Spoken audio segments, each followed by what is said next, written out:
Pour cette troisième édition du match annuel, équipe de la présidence du Faso contre celle des professionnels burkinabés, les deux parties ont mobilisé toutes leurs forces. D'un côté, les cadres et anciens cadres de l'équipe nationale de football à l'image des frères Bertrand et Alain Traoré. Bakary Koné, Momoni Dagano, Mohamed Kofi, Préjus Nakoulman, Patrick Malo, Edmond Tapsoba, avec Iron Bibi, le champion du monde, dans les buts. Et en plus, un renfort venu du Cameroun, André Onana.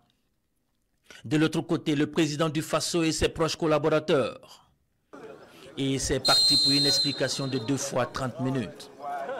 Dès l'entame du match, les professionnels qui ont sans doute à l'esprit de remonter les 2 défaites des éditions précédentes investissent le camp de la présidence du Faso.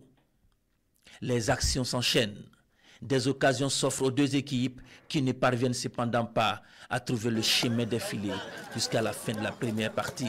À la reprise, l'équipe de la présidence du Faso va élever le niveau de jeu. Elle multiplie les initiatives, s'organise et assiège le camp adverse. Des occasions nettes de but sont créées. Et à la 40e minute, le commandant Basile Zongo ouvre le score pour la présidence du Faso. 5 minutes plus tard, soit à la 45e, le capitaine Ibrahim Traoré, chef de l'État, double la mise sur une pénalty. Et ce n'est pas fini. À la 48e minute, le commandant Basile Zongo inscrit son doublé. En face, les professionnels chahutés et dépassés se remobilisent.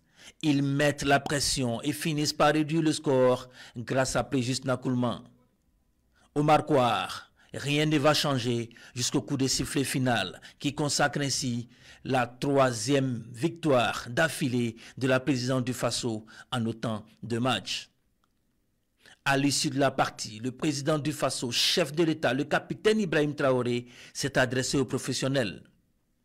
Il évoque sa vision et interpelle ses interlocuteurs sur leur rôle d'ambassadeur pour rehausser l'image du Burkina Faso et de l'Afrique. Et comme en 2023 et 2024, le chef de l'État a un message. Celui-ci reste le même. Une interpellation à revenir, investir au pays. Et la seule chose qu'on puisse faire en tant que jeune, c'est de penser à notre patrie. Donc, pensez toujours à revenir en Afrique, que ce soit des investissements. Tout ce que vous voudrez faire, il faut penser à l'Afrique. Pensez à vos pays respectifs. Pensez au Burkina. C'est le plus important. Et nous avons bien compris, et l'élan qu'on a lancé actuellement, c'est de compter sur nos propres forces. Et on ne doute pas. Nous sommes le continent le plus jeune. Donc profitez de cette jeunesse pour pouvoir construire notre pays. Et vous êtes l'expression vivante de la jeunesse. Et nous voulons une jeunesse saine, propre, avec toutes les qualités. Et pour ça, je pense que le sport est un facteur très important.